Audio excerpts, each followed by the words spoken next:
Bienvenido a este que es tu canal de economía. Hoy día terminamos con el aspecto relacionado con la economía.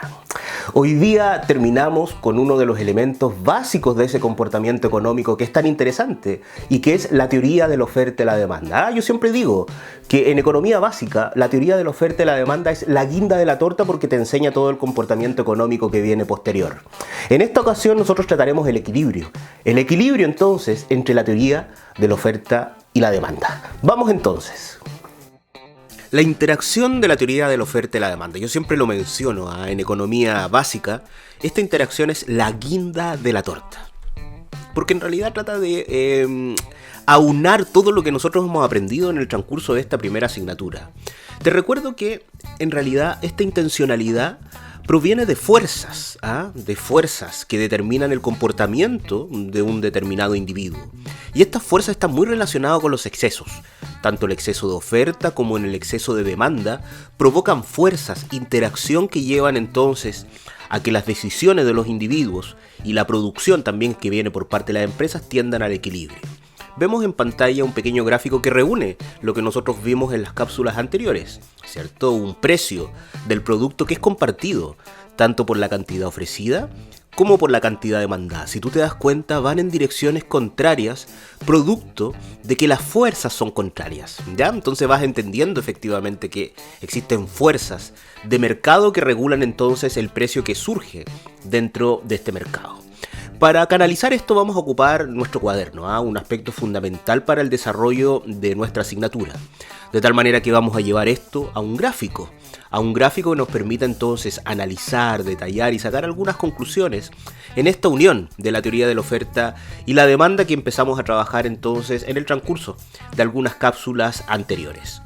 En este gráfico que ya vemos en pantalla, lo primero que nosotros hacemos es graficar la curva de oferta. Vemos que tiene pendiente positiva, en estricto rigor va hacia arriba. Al unir los puntos surge entonces esta curva que nosotros hemos denominado como curva entonces de oferta, ¿cierto? A pesar de que una recta, te recuerdo, en economía siempre hablamos de curva. Y por el otro lado pasamos a replicar entonces, en base a los datos que mostramos recientemente, la curva de demanda, que tiene pendiente negativa. Va hacia abajo porque la relación que existe entonces en el precio y la cantidad es una relación inversa, no así en la oferta, que tiene una relación directa, una relación que va hacia arriba. Vemos entonces que hay una unión, tanto la demanda como la oferta se unen en ese punto que nosotros hemos denominado como equilibrio.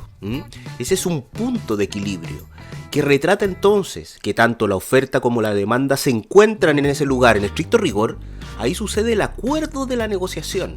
¿Cuántas veces te ha pasado que tú quieres comprar algún artículo y empiezas a negociar básicamente hasta que ambos, tanto el oferente como tú, el demandante, consideran que el proceso de negociación es justo? Cuando ustedes consideran efectivamente que llegan a ese proceso, en ese elemento de negociación, nosotros nos vamos encontrando entonces con este punto de equilibrio, que, te vuelvo a reiterar, es el acuerdo que existe entonces en el mercado que relaciona entonces las cantidades con el precio. Ahí es donde interactúan estas fuerzas que provienen entonces de la oferta y la demanda. Estamos marcando básicamente en pantalla el surgimiento de estos puntos, donde 4,3 es el precio, y a ese precio las cantidades, que son las cantidades que dependen de aquel precio, son 60 de acuerdo a los datos que nosotros trabajamos recientemente y que mostramos entonces en la tabla que vimos anteriormente. En ocasiones no podemos encontrar que no se cumpla el equilibrio, eso es un aspecto que tenemos que analizar en esta cápsula. Por alguna razón que no vamos a tratar en esta ocasión, podemos apreciar dentro de nuestro gráfico que en ocasiones tal vez pueden existir esos excesos que nombramos anteriormente. Imagínate un exceso de oferta, donde hay un precio de 4,4 que no es el precio de equilibrio. Si tú te das cuenta, esto provoca que la oferta sea mayor a la demanda, lo podemos ver en pantalla, provocando claramente que hay un desequilibrio dentro del mercado. Esta situación en particular que nosotros estamos viendo se conoce como exceso de oferta. Para algunos autores también lo han remarcado ahí como un proceso de abundancia, porque quiere decir que hay una mayor intención de producción de lo que realmente se está demandando en el mercado, ¿cierto? Es como que vemos que hay un montón de cosas disponibles para nuestro consumo, pero nosotros no estamos interesados en comprar a ese precio esa gran cantidad de intencionalidad de producción que existe. Entonces, si bien Adam Smith lo nombró en una sola ocasión el concepto de la mano invisible, quiere decir que aquí es donde actúa la mano invisible. O sea, quiere decir que existen estas fuerzas invisibles que provocan que este exceso de oferta, ¿cierto?, este exceso de producción, comience a ir hacia el punto de equilibrio. Y eso se debe claramente a que cuando el oferente no vende, debido a que tiene una producción que tiene efectivamente una intencionalidad de producir muy alta, está dispuesto también a generar un proceso de negociación para llegar a un acuerdo de venta. Entonces, nosotros vamos viendo en pantalla que provoca entonces esta situación, este desequilibrio, un mercado que se regula absolutamente solo. Si tú te das cuenta, tanto para los economistas clásicos como neoclásicos, la economía tiene una autorregulación que nosotros estamos viendo en pantalla y que se debe entonces a este proceso que hemos identificado entonces como la mano invisible de Adam Smith. Un concepto totalmente vigente. El desequilibrio puede suceder también para abajo, lo estamos viendo ahí de otro color. Vemos que, por ejemplo, un desequilibrio de un 4,2 provoca ahora el efecto contrario, ¿cierto? Que la cantidad demandada por parte del mercado es mayor a la cantidad ofrecida a ese precio. Aquí se provoca entonces el concepto de lo contrario, que se relaciona entonces con el exceso de demanda. Para algunos autores también han remarcado este aspecto como un elemento de escasez, ¿cierto? Porque hay una mayor demanda de lo que realmente las empresas a ese precio están dispuestos a ofrecer. Este exceso de demanda, o para algunos autores escasez, provoca nuevamente el funcionamiento de estas fuerzas invisibles en el mercado. La mano invisible de Smith nuevamente se hace presente. ¿Y por qué? Porque básicamente el demandante va a encontrar la disposición de negociar entonces el precio para llegar nuevamente al acuerdo. Te recuerdo este acuerdo de 4,3. Y quiere decir que nuevamente, producto de la mano invisible, sin la intervención de ningún actor externo como el gobierno, como alguien, como alguna entidad, en realidad el mercado se ha regulado solo y llega entonces al equilibrio de mercado. Este elemento que nosotros vemos en pantalla es básicamente la teoría de la oferta y la demanda en su posición de equilibrio. Vemos efectivamente que cualquier desequilibrio tiende entonces a reorientar las fuerzas para llegar nuevamente a este punto que hemos denominado entonces como punto de equilibrio. Una teoría sumamente interesante y que claramente revolucionó el contexto del entendimiento de la economía.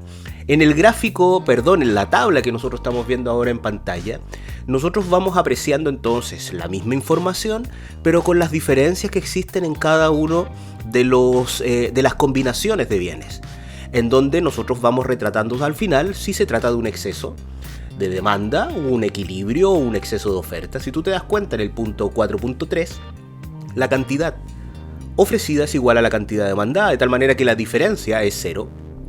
Estamos en una situación de equilibrio. No así, por ejemplo, un punto como el 4,5, que vemos que la cantidad ofrecida es 100 y la cantidad demandada es 20, ¿cierto? De tal manera que 100 menos 20 me da 80, y claramente me está mostrando que hay un exceso de oferta. Hay una intencionalidad que a ese precio el oferente tiende a entregar una mayor cantidad de bienes de lo que realmente se está demandando ese precio, que es alto, provocando entonces ese proceso de exceso de oferta. Bueno, estimados, aquí nosotros hemos visto entonces una gran cantidad de detalles que podemos analizar en estricto rigor y de muchas maneras, pero sin embargo nosotros hemos tratado de simplificar el análisis considerando que estamos en un proceso de economía básica. No obstante aquello, más de seguro vamos a generar tal vez algunas actividades que nos permitan entonces llevar esto a adentrarnos en el quehacer matemático, que se convierte en un elemento fundamental para dar rienda suelta a nuestros análisis de la teoría de la oferta y la demanda. Espero entonces que el equilibrio de mercado te haya servido para entender una de las herramientas fundamentales que tiene la economía. Esta herramienta, que es la teoría de la oferta y la demanda, trasciende no solamente en este aspecto, sino en el mercado del trabajo, en la oferta y la demanda agregada, que obviamente que verás más adelante.